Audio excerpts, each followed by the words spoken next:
Audio Jungle. Audio Jungle.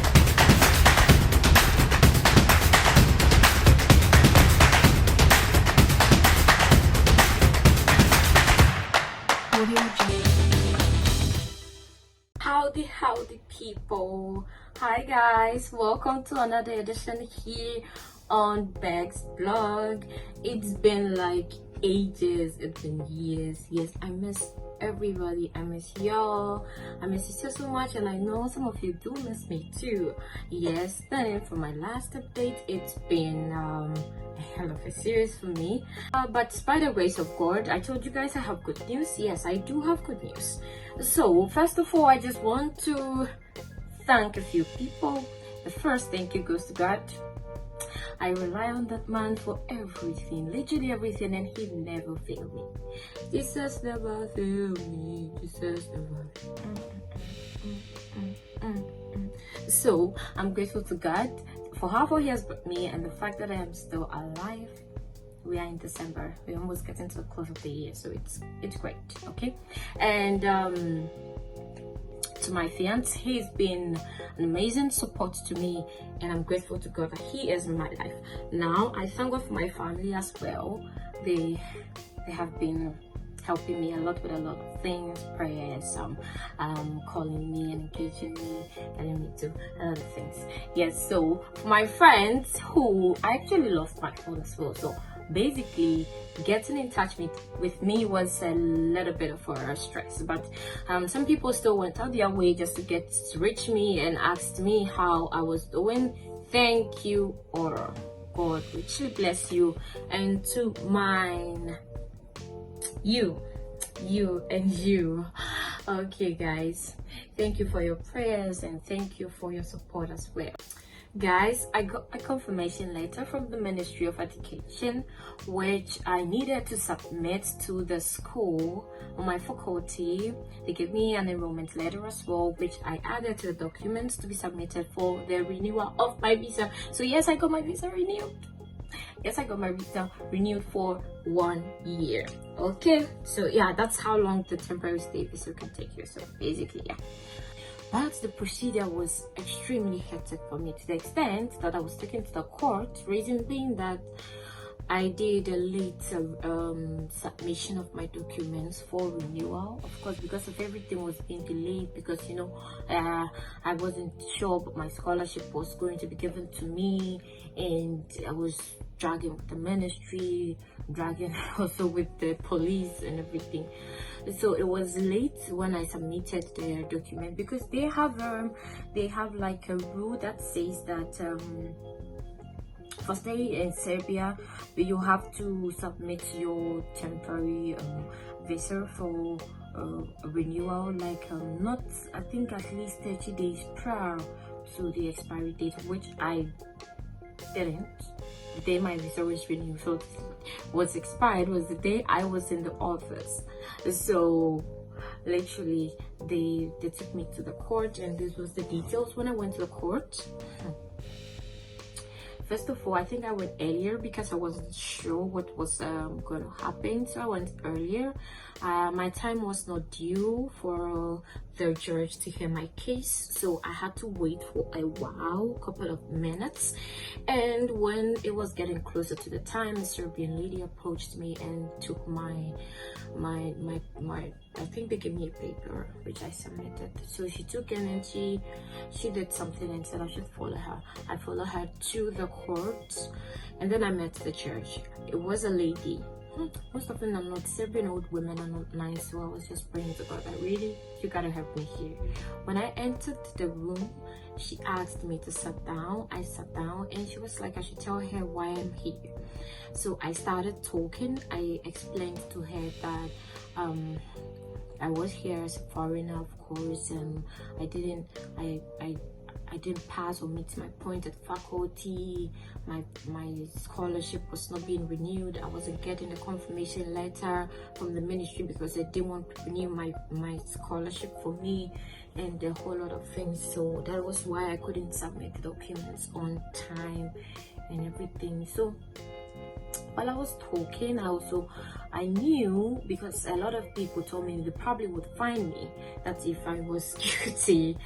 So best option, I knew most likely that would be fine, so I had to add something, which was true. So I told her that we haven't been paid our stipends for the past 3-4 months. So literally was telling her I was broke.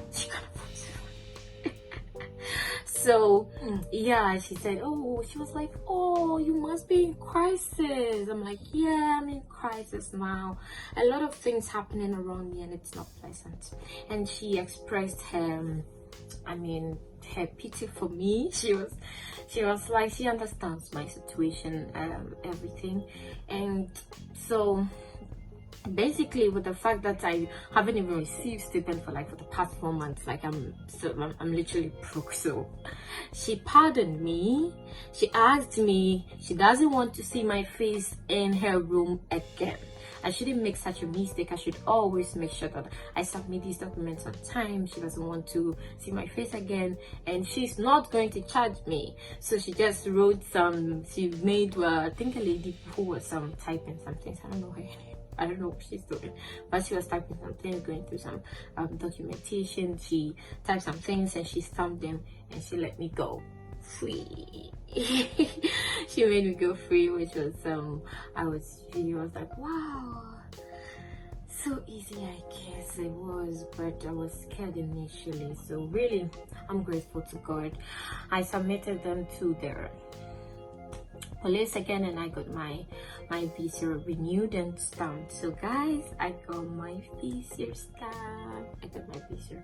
Notes of these things, I just want to let you guys know so that you don't make the same mistake as I did. Okay, so I'll read this one to you. It says, for staying in Serbia, you have to submit the application for a temporary residence permit at least 30 days prior to the expiry date of your visa.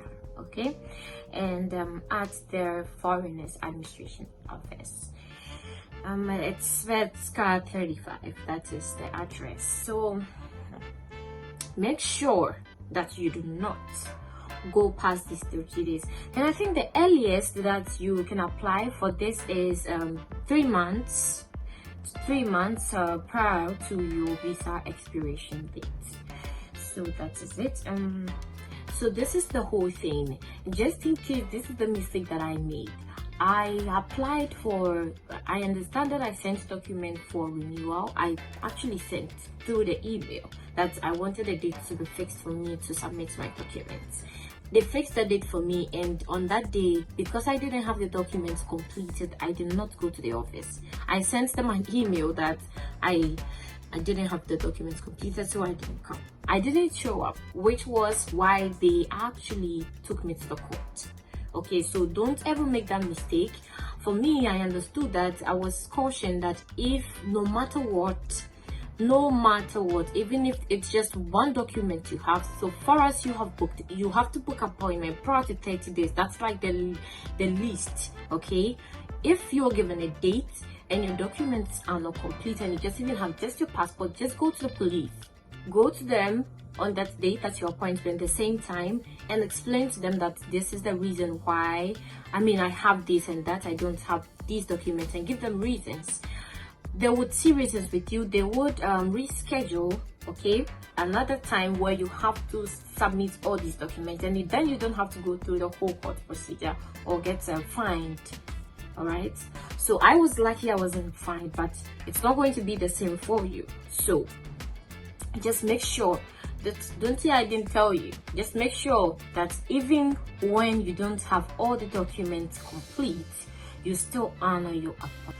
I suppose because of this whole thing, I think I would do a video subsequently on how to apply for the temporary residence visa and the documents you need, and also with the renewal as well. So just if you haven't subscribed to my channel yet, please hit the subscribe button and turn on notifications so that you do not miss, because I'm going to do it in my next video, and the next one as well, we're gonna have to talk about the visa thing. Okay guys, I mentioned to you again, I got my confirmation letter, so that is a proof that my scholarship did not go away. so I still have my scholarship on hold. I don't know, I didn't meet my point, that was the whole rule, but I called the ministry. We submitted some documents, me and some other students as well who didn't meet the points. But when I spoke to the ministry, they explained to me later on, they called me and explained to me later on that, I mean, I still have 1 year, even if I had met my point, I still have 1 year to go through my thesis, which I actually have, I'm done writing my thesis, but I actually even cannot submit because of this whole last exam that I have to write. So sort of, the only exams I have to write now is that particular paper, financial market, stock, whatever. So basically all my friends or all my mates who even got to meet their points still have 1 year. So literally, I'm a master's student, I still have 1 year to actually wrap up everything. So I think it was pressure from people, and I also, of course, I didn't meet the points. I thought that was it, but they explained to me that I don't have a problem because I'm not going to lose my scholarship. So I still have my scholarship on hold, and that's how I got my confirmation letter, and that's how I got my visa renewed. So guys, now I'm hoping to our next examination is going to be somewhere in January or February, I don't know. So when the exam comes out, I'll try write the last paper to see.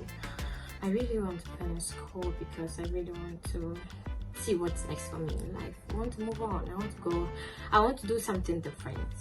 Yes, that's basic. Guys, there was a comment I read from somebody that I didn't appreciate, but it doesn't matter because really this whole thing is all about that. I am sharing with you guys what I know, okay? What I do not know, I cannot share with you.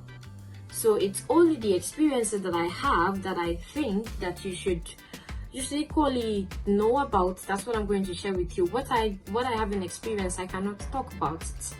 Okay, maybe somehow we'll learn and talk about it, but how is it going to be? What if it's not the truth? But I cannot do that. Literally, I can't do that.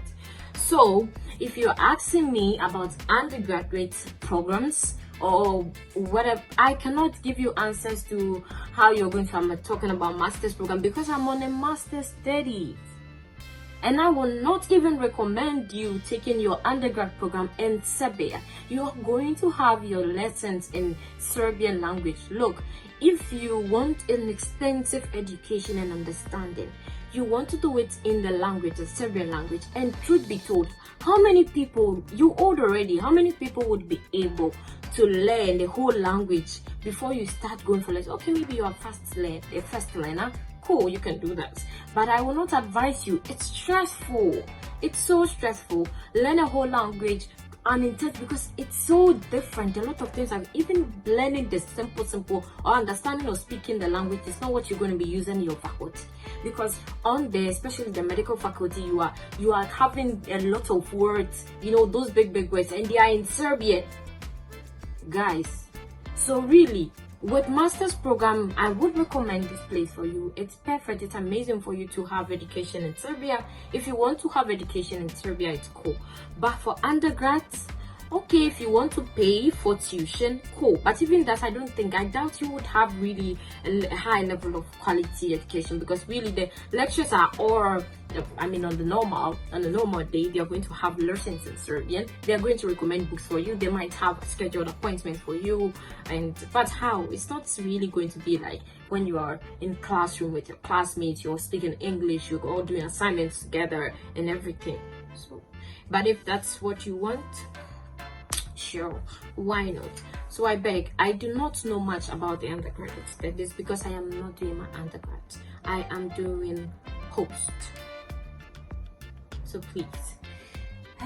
Okay guys, so we've come to a close of the video. Thank you for watching, and as I mentioned, we'll do a video on the visa renewal and how to apply for the temporary residence permit as well. Okay guys, all right, so I love you with Beks blog. Of course, you know I love you, and thank you.